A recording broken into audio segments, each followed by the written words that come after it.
Translation and purport by His Divine Grace, A.C. Bhaktivedanta Swami Srila Prabhupada. Jai Ho. The demigods, qualified by the super excellent quality of the mode of goodness, are situated in the heavenly planets, whereas the human beings, because of their nature in the mode of passion, live on the earth in company with their subordinates. Purport. In Bhagavad Gita 14.14 to 15, it is said that those who are highly developed in the mode of goodness are promoted to the higher heavenly planetary system, and those who are overpowered by the mode of passion are situated in the middle planetary systems, the earth and similar planets. But those who are surcharged with the mode of ignorance are degraded to the lower planetary systems or to the animal kingdom. The demigods are highly developed in the mode of goodness, and thus they are situated in the heavenly planets. Below human beings are the animals, although some of them mingle with human society. Cows, horses, dogs, etc. are habituated to living under the protection of human beings. The word atyantikena is very significant in this verse. By development of the mode of goodness of material nature, one can become situated in the heavenly planets. But by excessive development of the modes of passion and ignorance, the human being indulges in killing the animals who are meant to be protected by mankind. Persons who indulge in unnecessary animal killing have excessively developed in the modes of passion and ignorance, and have no hope of advancing to the mode of goodness. They are destined to be degraded to lower statuses of life. The planetary systems are calculated as upper and lower in terms of the classes of living entities who live there.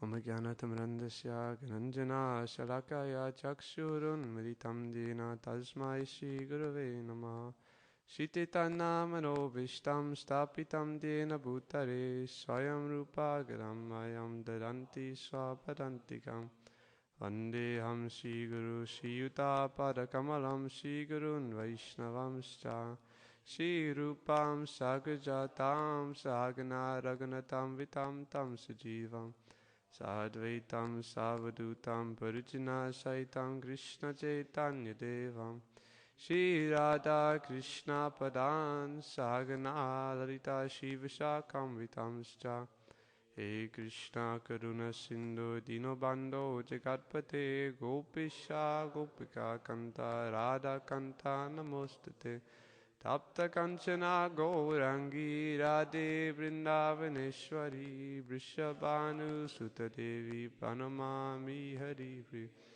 Vanchakalpa Tarubhyascha Kripa Sindhu Pinepacha Patitanam Bhavanebhyo Vaishnavebhyo Namo Namaha Jai Shri Krishna Chaitanya Prabhu Nityananda Shri Advaita Gadadhara Shiva Sari Gaura Bhakta Vrinda Hare Krishna, Krishna Krishna, Hare Hare, Hare Rama, Rama Rama, Hare Hare.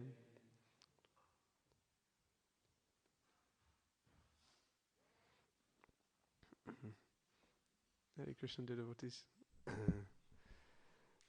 kindly seeking the blessings and good wishes of all the assembled Vaishnavas and those online, particularly the senior Vaishnavas, that we may be able to speak something which is chaste to the scriptures and to Srila Prabhupada's purports, and something which is ultimately, say, when I was giving class, the first listener should be myself. So although I'm the one perhaps giving the class, I should be the first listener. So there's something to be purifying for me, and hopefully by the blessings then it may also be a benefit to you. So we're continuing our study of a somewhat dense section of Srimad Bhagavatam. This is not the sort of section when they get together to spontaneously start reading, they're going to open to this chapter. No, they usually go to pastimes of Lord Nrsingadev or these different stories which are perhaps more easy to digest. But at the same time we do understand every syllable of Srimad Bhagavatam, Premakshaksharaya, every syllable of Srimad Bhagavatam rains down a shower of prem. but perhaps that requires a higher level of vision. But nonetheless, it's very important to study these portions of Srimad Bhagavatam, because what they do is they help us understand where we are situated. One very key, essential theme running through many, many different spiritual traditions, not just ours, is the fact that we do not belong here. This material world is not our home.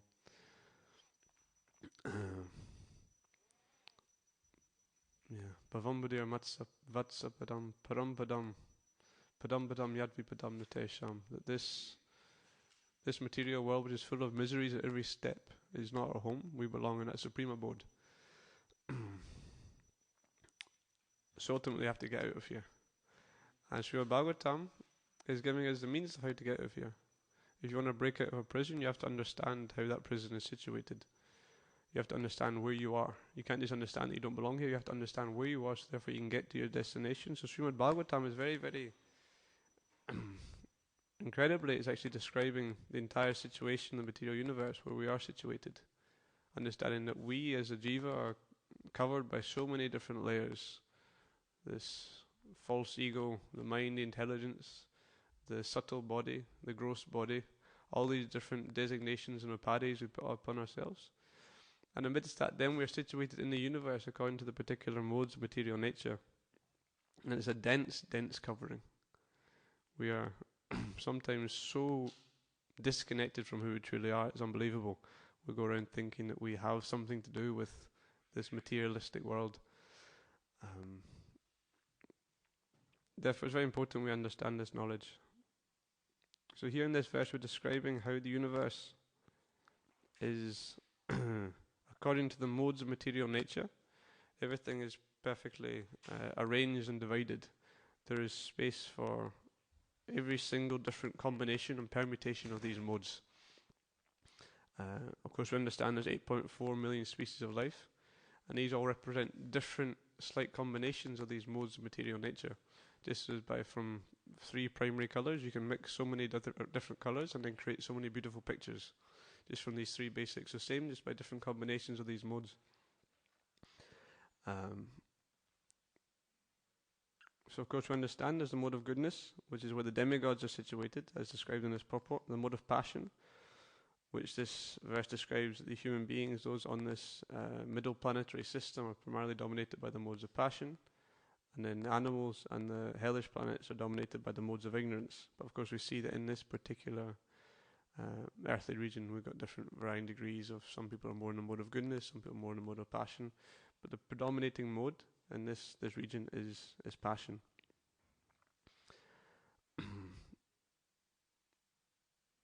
So the mode of goodness allows things to become clear.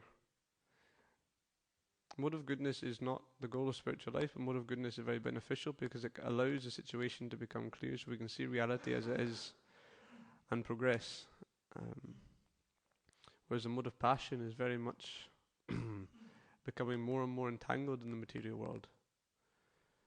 Mode of passion means accruing karma. Mode of passion means somehow or other trying to create a better situation in this material world.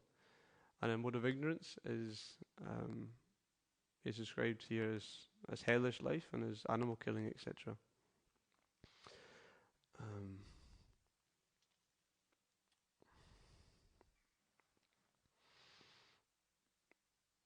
Yes.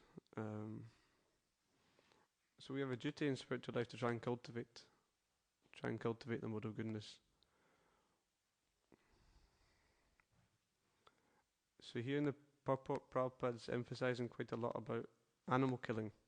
That those who are engaged in unnecessary animal killing have excessively developed in the modes of passion and ignorance and have no hope of advancing in the mode of goodness.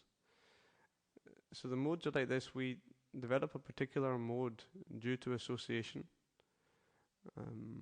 One devotee describing to me that, you see the raindrops, you're driving perhaps in the car or something, and raindrops are on the window, and they're going down the window, they're trying to find their own path, and then they latch onto a path which has already been sort of made by other raindrops previously, and then it just follows that path. So in our lives, or every single living entity, we're like that. We sort of follow the particular modes that we associate with, and then we become like that. And the more we develop these lower modes, the less freedom we have. We call it agency, the ability to actually determine how your life operates. So the more covered you are by the modes of material nature, the more you're forced to act in certain ways. You cannot stop a tiger from killing an animal. That's just its nature. And the same you see in the human society. Those of us, when we get more covered by the modes of ignorance, we are very much forced helplessly to act in certain ways. And this is even understood from like a social scientific point of view. If you understand, if someone's born into a family of people who are drug addicts, it's very likely they'll become also a drug addict. Like this, if you're born into a certain situation, so it exacerbates itself. It's they call it a vicious circle. Because of your association with particular modes, then you get put into a particular place which facilitates those modes, which then accentuates it. And more you become more and more entangled. And as we become more entangled in the modes, then we are less able to have any hope for self-realization. So the modes are no joke. Yeah, and I find it's an interesting concept. How the more we associate with ignorance, then the more we're being caught up by ignorance. And sometimes it's interesting to think, well, why is the situation like that? We understand Krishna is God, he can do whatever he wants, and he wants us to come back to us. So why are we put into this situation where you, by associating a little bit with the mode of ignorance, performing perhaps some sinful activity, you're then forced to perform more sinful activity? Like, for instance, if you understand, again, we're talking about animal killing here, so if you're living in a society that we're living right now, where we understand Janmaishwarya Shuta Shri, that these are the results of pious activities, that you have birth in a nice family, education, beauty, these sorts of things. So if we understand, Prabhupada would often refer to the fact that these Americans and Europeans, they have lots of good piety, and the fact that they've taken birth in countries where, relatively speaking, we have lots of material assets. We have education, we have healthcare, we have ability to eat nice vegetarian food, we have agriculture, etc. People who have less piety, they're born into situations where you're then forced to eat meat. You know, if you're born in somewhere in the, I don't know, the North Pole, I remember seeing one documentary, they go out hunting for narwhals once a year because they don't hunt the narwhal, they won't get, because their other vegetation, etc., is so limited that they need these minerals and these vitamins from the narwhal, else they'll die. And one time they didn't get it, and half the tribe died. So they're forced to eat meat. Same, you live in a jungle somewhere, you can't have agriculture, you can't have a steady supply of grains throughout the year, and therefore people are forced. And it's just like as you go down into the animal kingdom, you develop more modes of material nature. A tiger or any sort of carnivorous animal, they're forced to then engage in these sorts of activities. So it's like a vicious circle. And even more than that, the way karma works is described in the Nectar Devotion, that there's different stages of sinful activity. Because we understand sin is different from aparad. Aparad refers to an offence. Somehow we've actually offended Krishna or Krishna's holy name or something related to Krishna or his devotees, therefore the mercy is blocked. That's separate. Sinful activity means any activity which is degrading to the consciousness. So we understand the 4 pillars of sinful life are meat eating, illicit sex, gambling, intoxication. We perform any activity which is classified as sinful, then there's different stages of reactions. We understand how karma works. If you kill an animal, then you have to come back as that animal and experience the same thing. But that is not the only way in which you suffer. This is described, it's quoted in the Nectar Devotion. I think it's a quote from the Padma Purana, how you have these different stages, aparabdha, prabdha, bija and kuta, these 4 different stages of karma. His Grace Kartik Chandraprabhu was giving the analogy that you imagine a man shooting an arrow. Very nice analogy. So at the far distance, he has a target. And here he is. He's got a bow, a quivers, a stock of arrows here. He's got a bow with an arrow ready to launch. There's one arrow which is already midway, which he's previously just launched. And then there's one which has hit the target. So there's 4 arrows. One in the target, one midway, one on the bow, and then some in the quiver. So as we look at our present situation, we're in a material body, we're in a particular circumstance. This is all known as prarabdha karma, manifest karma. So the reason that some people have a very, very wealthy situation is due to pious activities perhaps previously. The reason some people are born with, one leg or some disease or different things is also due to different activities in previous lifetimes or perhaps in this lifetime. And that's manifest, that's karma, which can't really, to much extent, you can't change so much. And then the arrow, which is in the air currently, this is aparabdha karma, so unmanifest. So say previously in our previous lifetime we were out hunting, and like in Dhritarashtra we killed a bird or something like that and killed all the chicks. Then that karma is yet to come, but is waiting for us, and difficult to avoid. And so the whole process of prayaschitta, or atonement, which is described in the Vedas, is a lot about trying to negate that unmanifest karma. I performed some sinful activity previously, and I don't want to suffer the reactions, so let me try and act in such a way as to nullify those reactions. This is not unique just to the Vedic civilization. Judaism also talks a lot about this atonement. We have the word scapegoat. Scapegoat refers to like a person or a group of people you use to blame, and probably because of these immigrants, because of these people here, then this situation isn't so good. The word scapegoat comes from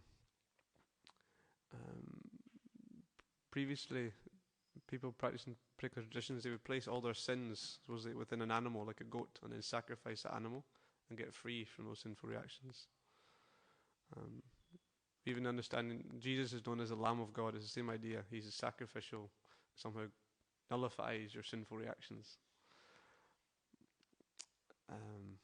But the problem is, so when we perform any sinful activity, we get the reaction, the prarabdha karma, but also we get more arrows put back into this quiver. See, because the analogy again, there's the arrow that's hit already, the arrow mid-air, then there's the arrow on the bow. So this is a sinful desire. So we take the example of eating meat. You have the desire to eat meat. So that itself, you've not committed the activity, and we know in Kali Yuga just by having sinful desires, you don't suffer reactions, but nonetheless, jayato visham pumsad sangate supajayate, just by contemplating, then very quickly, before we know it, we'll start acting upon those contemplations. So we have to be very careful what we're contemplating. And the arrows in the quiver, these represent kuta, the stock of material desires, sinful desires in the heart. So within our heart, because our heart is not pure, we have the desire to commit some sinful activity. And from this, so this is the original seed. From that seed, you have the desire to commit a sinful activity, then some particular sinful desire comes. So I've got desire to commit something sinful, okay, I'm going to kill an animal and eat it, whatever it is. And then we commit the activity, and then we suffer it. So like this is 4 different stages of karma. So when perhaps you engage in something sinful, then not only do you suffer reaction because of that, there's different stages of reaction. So you have to suffer reaction, but also you also regenerate your sinful desires. So this stock of sinful desires in the quiver, that increases by you performing sinful activity, which then in turn causes you to perform more sinful activity. So it's a cycle which is actually exacerbating. This is why karma is known as very entangling, because you do something wrong, then it's going to cause you to want to do more wrong in the future. And so as it goes on and it goes on and it goes on, and actually you become more and more meshed down in the modes of ignorance. And then there's a very, very scary verse in the 16th chapter of the Gita. So Krishna in the Gita is describing the divine and demoniac qualities. And he says, those who are associated with these modes of ignorance, who are acting very demonically, maybe I'll read the translation. Um, yeah, those who are envious and mischievous, who are the lowest among men, I perpetually cast into the ocean of material existence, into various demoniac species of life. And he says, attaining repeated birth amongst the species of demoniac life, O son of Kunti, such persons can never approach me. Gradually they sink down to the most abominable type of existence. That's pretty heavy for a Friday morning. But it's interesting when we see that we enter this situation, you associate a little bit with certain modes, then you perform certain activities, and these activities exacerbate themselves, and you sink lower and lower, and Krishna is saying, you can never approach me. It's pretty heavy, and you're sort of thinking, well, we have this supposedly all-loving God who can do whatever he wants. Why is he arranging that situation? This is an interesting thing to think about.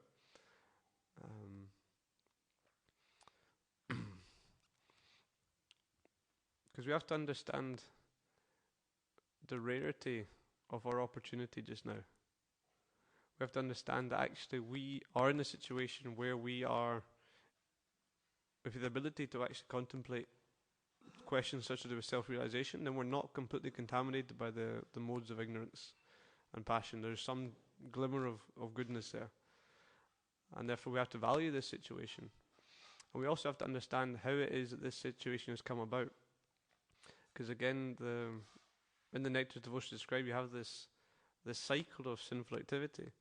But the symptoms, the characteristics of pure devotional service, the first one is kleshagni, that destroys all material suffering. Kleshagni, subhada, moksha, lagata, kritsa, durlabha. These different characteristics of pure devotional service are there. And kleshagni happens when we're still in sadhana bhakti. It's not the matter of practicing, bhava bhakti or prema bhakti. Still when we have other material desires, still when we are not pure in heart, but simply by practicing devotional service, then these 4 different stages of karma, so the stock, the kuta, the bija, the desire, the unmanifest and the manifest, they are actually all eradicated.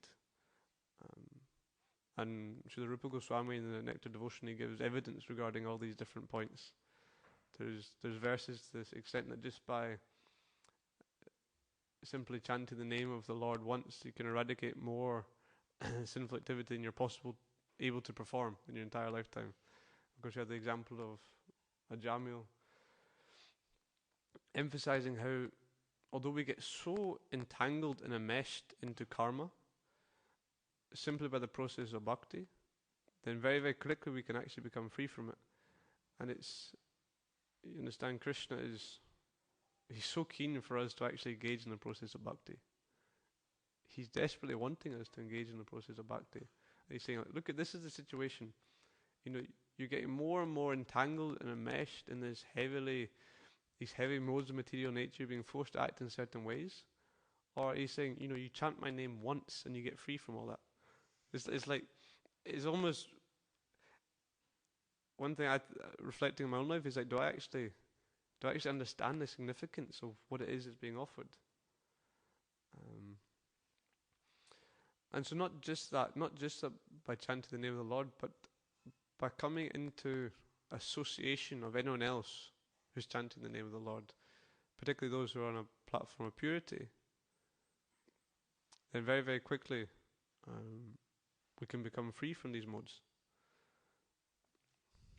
Therefore Prabhupada, he writes different places in the Bhagavatam. One I was reading recently in the 9th canto, and the purpose of this Hare Krishna movement. Different places Prabhupada writes about the purpose of the Hare Krishna movement. There's lots of different purposes. But he's writing so that the members of this Hare Krishna movement can become pure devotees, and by other people associating with them, then they'll get free from all their material desires. It's interesting. So the purpose of this movement is for us who are part of this movement to become pure devotees. Thereby anyone who associates with us becomes free from material desires. That this mesh of karma that they're being caught up in is being eradicated. Therefore, it's a very nice situation actually, because what it's doing is Sita Ram Lakshman Hanuman Ki Sita Konatai Ki. In spiritual life, we are being forced to be responsible. See, responsibility is a great asset in spiritual life because it forces you to grow, to think of something more than yourself. There's a verse in the 4th canto in the pastime of Dhruva Maharaj describing that the qualification, the prerequisite to enter Vaikuntha is to be constantly thinking of how to do good for others, of taking on more responsibility than just yourself, but always seeking to grow and look out for the welfare of others. This is the mood of the spiritual world. And therefore we understand, okay, we're in a situation whereby we, somehow or other, by causeless mercy of the Vaishnavas, we've been given the opportunity to engage in devotional service. Now you can think that's enough, but actually no, it's not. That simply you engaging in devotional service is not enough. No, for us to actually grow in devotional service, we need to somehow try to give shelter to others according to where we're at right now.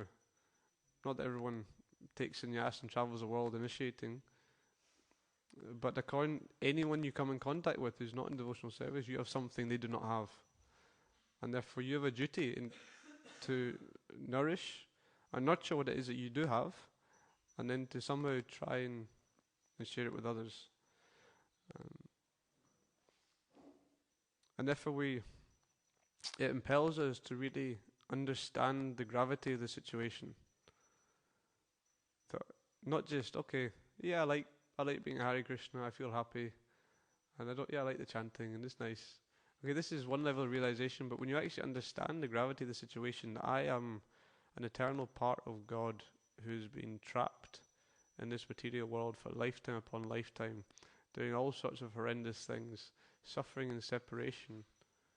And now I have the opportunity to reawaken that relationship. And not only me, but somehow or other I can also help other people by bringing them in contact to Srila Prabhupada, to the Bhagavatam, etc. We have to understand the immense gravity and beauty of that situation. There's a famous verse from the Bhagavatam which is flying out of my head right now.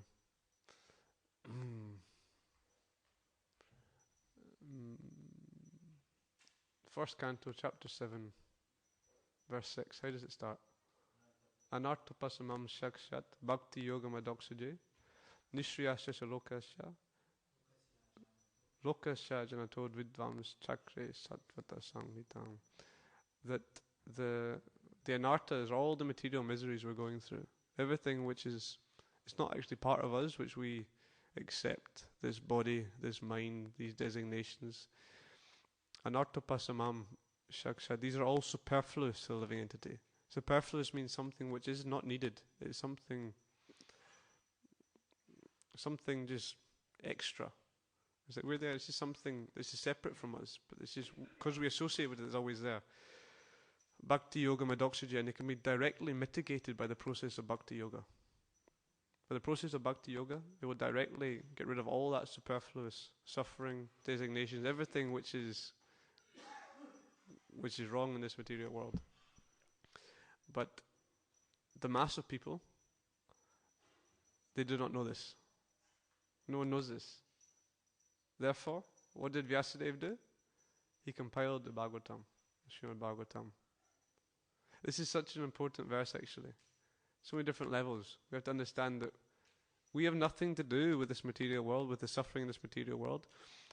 By the process of Bhakti Yoga, we can so easily reconnect to that truest aspect of ourselves. But because we do not know this, we have to study Srimad Bhagavatam. And Bhagavatam teaches us Sambandha, Abhideya and Prayojana. The process teaches us the basic connection, teaches us the process of mitigating this, and also brings us to the highest ultimate goal. And therefore we have a duty to properly study this Bhagavatam. And there's one pastime as mentioned in the Lila Amrita, Prabhupada's in America with some very important GBC meeting. And all these important GBC men are there. They've got many things to discuss, management, etc. And Prabhupada, at one point, he just starts and he looks around at all these important men in the room. And he says with intense gravity, "So, are you convinced?" And what he's describing, just for 2 minutes, complete silence. No one knew what to say. "So, are you convinced?" And Prabhupada explains, preaching means to be convinced.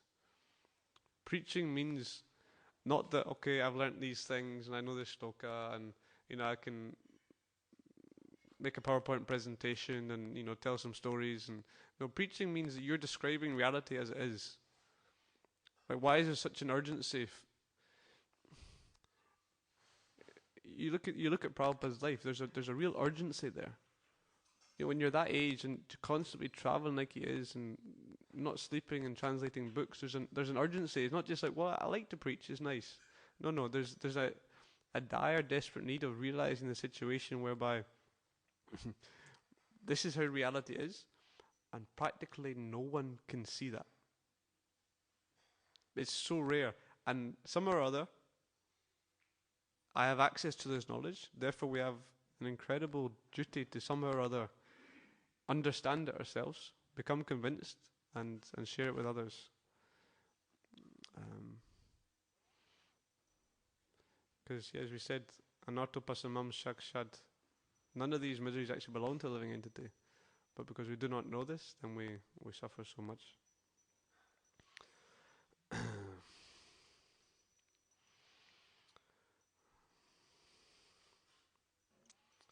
Yeah, so perhaps if there's any comments or questions so far. Yes, Kiran Prabhu. Hare Krishna Prabhu, thank you for amazing class. Regarding, you said about the contemplating.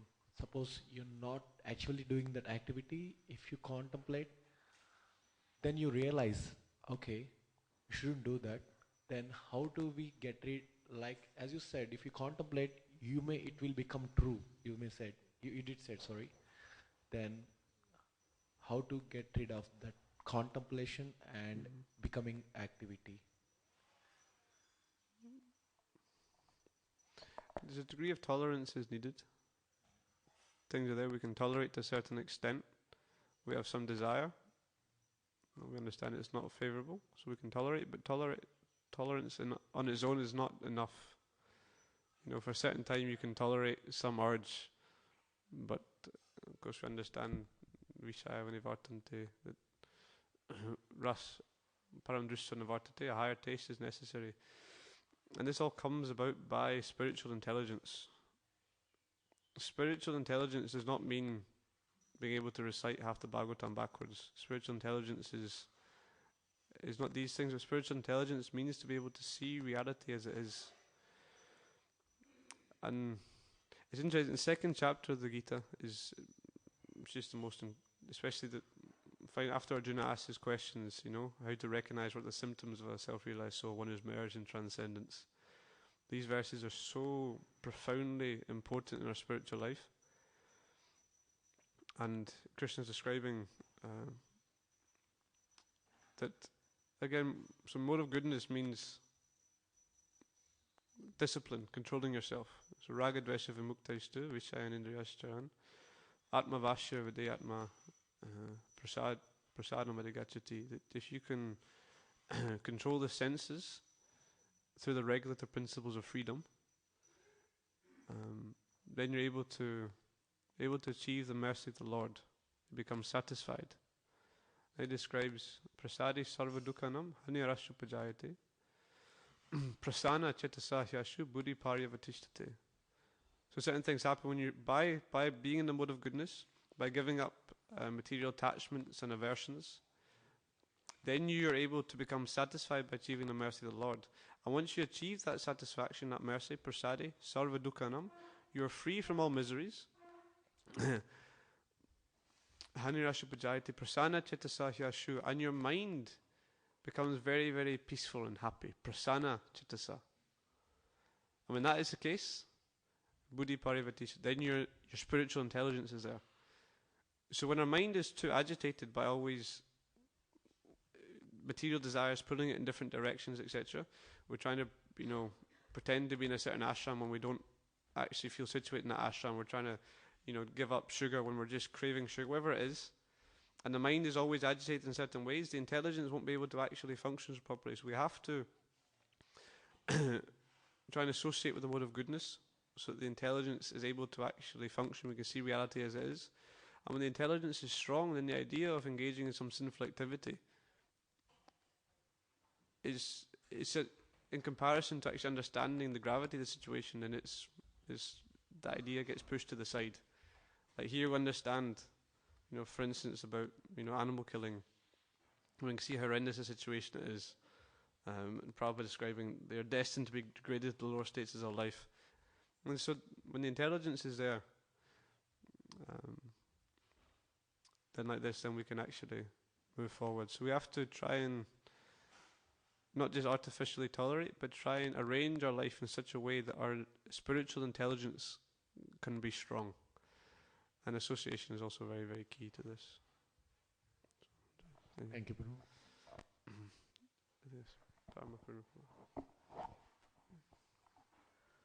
In the purport, Prabhupada is saying that if one is in the mode of ignorance, then one is born in the animal kingdom, takes birth in the animal kingdom, or one takes birth in the lower planetary systems. What is the difference between the two? And is it a state of consciousness that one takes birth in, or is it more to do with the place? The place represents the consciousness. So then, animal kingdom, how does that work out? Animal kingdom refers to any animal species.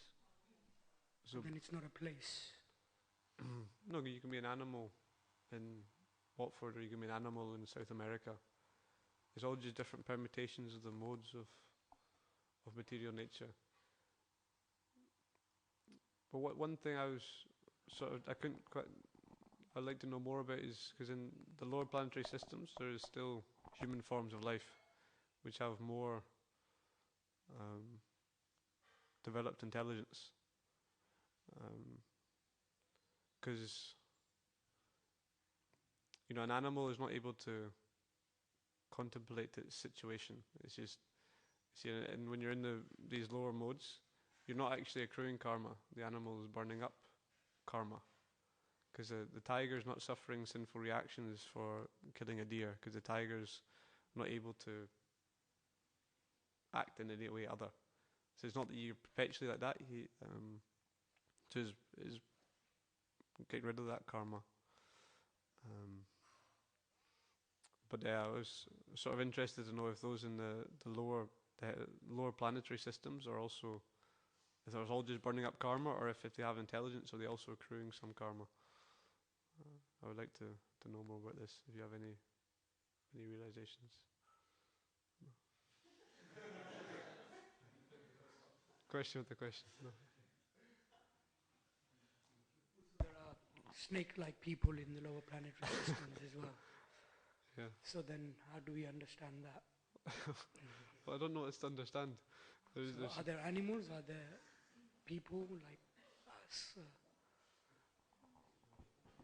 I think it's a matter of how you draw the line. What's the difference between an animal and a human? We especially have 400,000 different species of humans. Like, sometimes you meet people who feel like they're, I don't know, this probably sounds a little offensive, but more towards the animal side of things. And you meet some animals who are more towards the human side of things.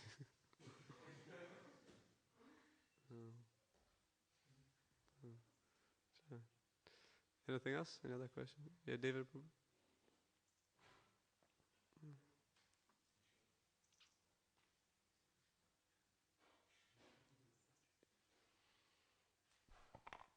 The question I have is about, Shibal mentions in the purport that there is no hope for those who are killing animals.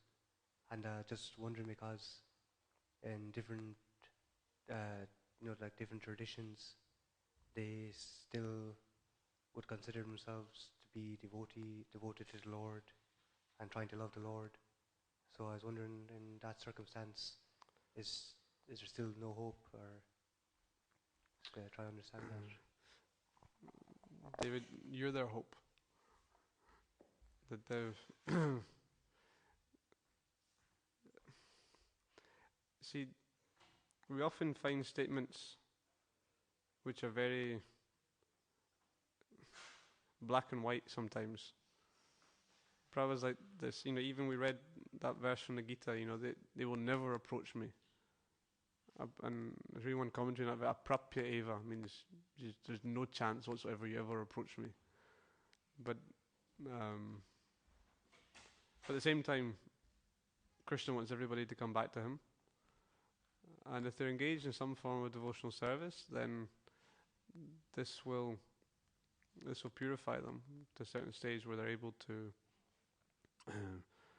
they'll become a little bit elevated from these modes if they're engaged somewhat in somehow serving devotees and chanting the names of the Lord. But I guess that's between them and God. They've got their relationship with God, and we see there's many people practicing different faith traditions who are now vegetarian. Many Christians are practice vegetarianism, etc. So that option for them is still there. So, I just have a comment as well about just you mentioned about different karmas and the lower planets. My understanding is that in the Earth, in this planet, that we have more of a free will that in other planets. It's just going through the karma, like in the higher planets and the lower planets.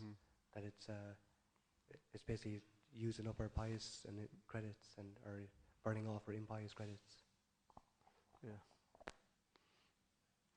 Thank you. Yes, Nayan Prabhu?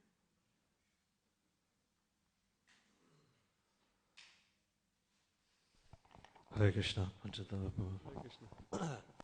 This has been a question that's been on my mind for many years now. So, in the purport it says, cows, horses and dogs are habituated to living under the protection of human beings. So of course we look after cows in the Goshala. Horses are very nice. But I've heard mixed statements about dogs. So I think I just wanted to ask if we could get a final definitive statement from you whether we're allowed to have dogs as pets. Hare Krishna.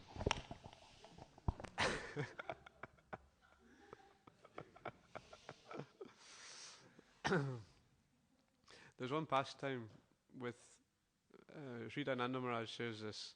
He's serving Prabhupada, and somehow two kittens come on top of Prabhupada. They're just running around and they jump on top of Prabhupada. And Sri Dhananda Maharaj is aghast because he's thinking, dogs and cats are just hot, filthy animals. I'm going to try and just get them away from my spiritual master. And he looks back and Prabhupada's playing with the kittens on his lap. So it's the idea of keeping a dog in your house and feeding it meat and everything. It seems fairly in the mode of ignorance, but at the same time, somehow it's not going to completely bar you from going back to Godhead. And so if it's a necessity, ideally you should be situated in the reason we're so fond of dogs is because we don't have deep enough emotional connections, in material life. So we have to try and substitute that. We're trying serving someone else, serve this dog. So ideally we should try and arrange a material circumstance in such a way, but if someone, in order for them to continue practicing devotional service, maybe they're suffering with different problems, mental health, etc., but having that relationship with the dog, if it allows them to keep chanting, then I think we should be encouraged. The chanting is the most important. Yes, Govinda Prabhu? Has he got some comment on the dogs? In one angle is Vaishnavas. It's one of the injunctions that Vaishnavas should give shelter to creatures that come. So, and also Srivas Pandit, apparently there were animals in his house. There's some scripture in the scripture. So Vaishnavas like, if an animal needs protection, or you should help the animal. But obviously, on the other side, if you're, some people, they may be using it as a substitute because they don't love Krishna, and it's easier just to love an animal instead. Then it's like, where's the impetus to actually love Krishna? That's another aspect. Yeah. So that could be a takeaway from today's class. So, okay. So stop here. Thank you very much. Srila Prabhupada ki, Grantaraj, Sri Bhagavatam ki, Ananta Kurti Vaishnavan ki.